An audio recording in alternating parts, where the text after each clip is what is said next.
चलिए। घर का भेदी लंका ढाए, ये कहावत ज्योति मल्होत्रा पे बेहद सटीक बैठ रही है, क्योंकि ज्योति मल्होत्रा पर आरोप है कि उन्होंने हिंदुस्तान की बेहद संवेदनशील जानकारी पाकिस्तान में पहुंचाई है। ये हम इसलिए कह रहे हैं क्योंकि ज्योति मल्होत्रा एक यूट्यूबर, एक ट्रैवल ब्लॉगर जो व्लॉग बनाती थी, आए दिन वो पाकिस्तान की छवि सुधारने का काम, कम से कम उनके इंस्टाग्राम और यूट्यूब पेज खंगाले जाए, उनको देखकर तो ऐसा ही लगता है।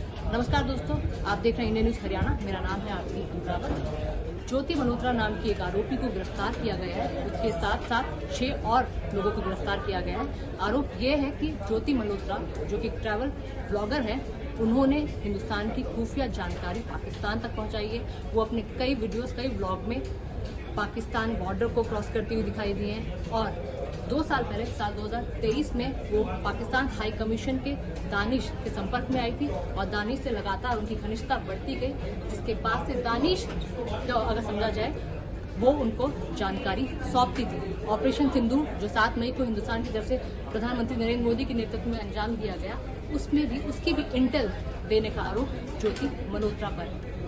इसके अलावा मैं आपको बता दूं कि ज्योति मल्होत्रा के साथ साथ देवेंद्र मान का भी नाम सामने आ रहा है। देवेंद्र मान पर भी आरोप है कि देवेंद्र मान ने हिंदुस्तान की जो इम्पोर्टेंट इन्फॉर्मेशन है, इंटेल, पाकिस्तान तक पहुंचाई है। ज्योति मल्होत्रा के यूट्यूब पे कम से कम 377 के सब्सक्राइबर हैं, इंस्टाग्राम पे 132 के फॉलोअर्स हैं और इसी के जरिए वो कोशिश करती थी कि ज़्यादा से ज़्यादा ऑडियंस तक पाकिस्तान की जो छवि है, जो खराब छवि है, उसको कम से कम हिंदुस्तान में बेहतर किया जाए और ज्योति मल्होत्रा ने भी ऐसा किया। लेकिन अब जब भारतीय खुफिया एजेंसी को जानकारी मिली, धरपकड़ मची, तो उसके बाद ज्योति मल्होत्रा को गिरफ्तार कर लिया गया और आगे ये भी जांच की जाएगी ऑपरेशन सिंदूर के अलावा क्या क्या अन्य जानकारी ज्योति मल्होत्रा की तरफ से और देवेंद्र मान की तरफ से दी गई है। लेकिन इस वक्त की ये बहुत बड़ी खबर कि हिंदुस्तान में ही बैठा कोई शख्स जो ट्रैवल ब्लॉगर है, जो यूट्यूबर है, वो लगातार हिंदुस्तान की जानकारियां, इंपॉर्टेंट इन्फॉर्मेशन, इंटेल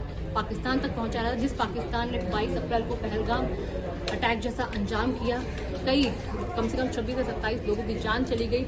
एक पर्टिकुलर धर्म को पूछकर वहां पर मौजूद मेल्स जो थे उनको मार गिराया, उनकी फैमिली, उनके बच्चों के सामने, और जिसका नतीजा था ऑपरेशन सिंदूर भारत की तरफ से अंजाम दिया गया। 4 दिन चले, दोनों तरफ से चले संघर्ष के बाद 10 मई को सीज फायर का ऐलान हो गया था। लेकिन उसके बाद से हमारी खुफिया एजेंसी लगातार काम कर रही थी और ये जानकारी जुटाने की कोशिश कर रही थी कि कैसे, कौन इन सब के पीछे है। हालांकि पहलगाम अटैक करने वाले जो आतंकी हैं, वो उनके बारे में अभी तक कोई जानकारी नहीं है। लेकिन इस वक्त भारतीय खुफिया एजेंसियों के लिए बहुत बड़ी कामयाबी जो उन्होंने ज्योति मल्होत्रा, देवेंद्र मान जैसे अन्य और 4 आरोपियों को गिरफ्तार किया, जो भारत की खुफिया जानकारी पाकिस्तान तक पहुंचा रहे हैं।